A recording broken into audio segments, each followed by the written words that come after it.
নমস্কার। আপনারা নিশ্চয় সুস্থ আছেন, ভালো আছেন। আগামী 23 এপ্রিল প্রথম দফার ভোট এবং তার জন্য যে পার্টি ওয়াইজ মিট আপ বা পোলিং পার্সোনালদের যে ট্রেনিং সেটা কিন্তু প্রায় সম্পন্ন হয়ে গেছে এবং দ্বিতীয় দফার ভোট 29 এপ্রিল এবং তারও যে চূড়ান্ত পর্বের ট্রেনিং সেটা সম্ভবত 19 তারিখ আছে, 18-19 তারিখ আছে। তো আমার গতকাল প্রথম দফার ভোটের জন্য যে পার্টি ওয়াইজ ট্রেনিং ছিল সেটা সম্পন্ন হয়েছে। সেই ট্রেনিংয়ে কি কি ব্যবস্থা, কি কি আমাদেরকে করতে হয়েছে, কি ভালো লাগলো, কি খারাপ লাগলো তা আপনাদের সঙ্গে শেয়ার করব। আশা করি আপনাদের যে আগামী দিনের ট্রেনিং আছে তাতে উপকারে আসবে। প্রথমে বলি যে ডিস্টেন্স, এত দূরে দূরে 80 কিলোমিটার, 90 কিলোমিটার, 100 কিলোমিটার দূরে আপনাকে যে ডিসিআরসি দিয়েছে, এবারে বেশিরভাগ ভোটকর্মীদেরই এই অবস্থা। এতটা দূরে না দিলেও হয়তো চলতো এবং তার সঙ্গে চূড়ান্ত ট্রেনিংয়ের দিন বিভিন্ন রাজনৈতিক দলের হেভিওয়েট প্রার্থীদের বা ক্যান্ডিডেটদের সমর্থনে যে সমাবেশ, তার ফলে যে বাসের অবস্থা, তার জন্য আমাদের যে দুর্ভোগের মুখোমুখি হয়েছে তার কোনো উত্তর নেই। সে ব্যাপারে কিন্তু নির্বাচন কমিশনের কোনো দৃষ্টিপাত নেই।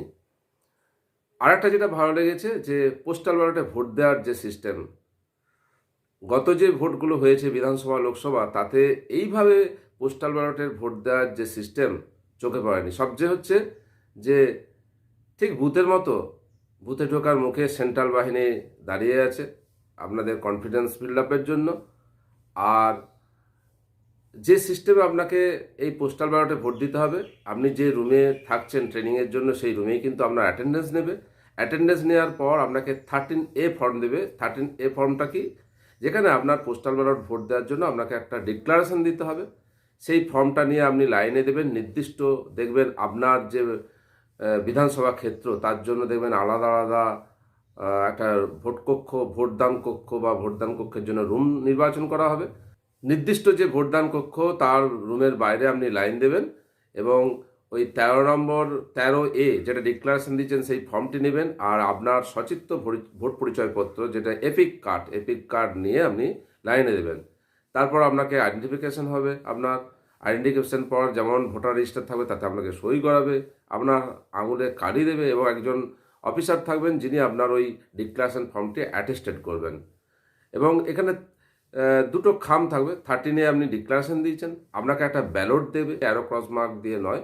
আপনি যে প্রার্থীকে ভোট দিতে চাইছেন তার নামের পাশে শুধু পেন দিয়ে একটা টিক মার্ক দেবেন, তাতেই হয়ে যাবে।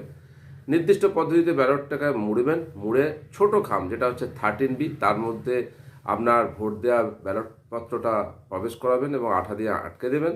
তারপর আর একটা বড় খাম দেবে যেটা হচ্ছে 13C। এই 13C এর মধ্যে আপনি 13A অর্থাৎ ডিক্লারেশন ফর্মটা রাখবেন আর ওই আঠা দিয়ে সিল করা যে আপনার ব্যালট ভোট দিয়েছেন সেটা রাখবেন এবং পুরো সিস্টেমটাকে অর্থাৎ 13C বড় খামটাকে আপনি গালা দিয়ে সিল করে দেবেন এবং দেখবেন ওই ভোটদান কক্ষে আপনার বিধানসভা ক্ষেত্রের জন্য কতগুলো বাক্স রাখা আছে, সেই ব্যালট বক্স রাখা আছে। সেই ব্যালট বক্সের মধ্যে আপনার নির্দিষ্ট বিধানসভা ক্ষেত্রের ব্যালট বক্সে আপনি বড় খামটি ফেলে দেবেন।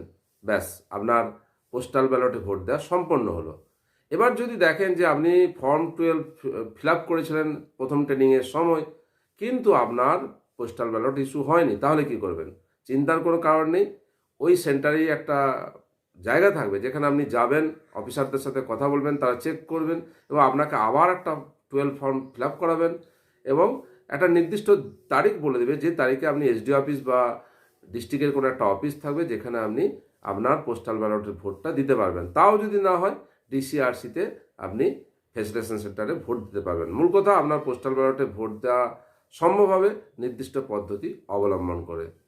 এই কটা কথাই আপনাদের সঙ্গে শেয়ার করলাম যে গতকাল যে আমরা ট্রেনিং সম্পন্ন করেছি, পোস্টাল ব্যালটে ভোট দিয়েছি এবং আমারও ভোট সম্পন্ন হয়েছে। আপনারা আপনাদের মূল্যবান ভোট দিন এবং আগামী যে ভোট পর্ব আসছে তা আপনাদের খুব ভালোভাবে কাটুক। আপনারা সকলে সুস্থ থাকুন, ভালো থাকুন।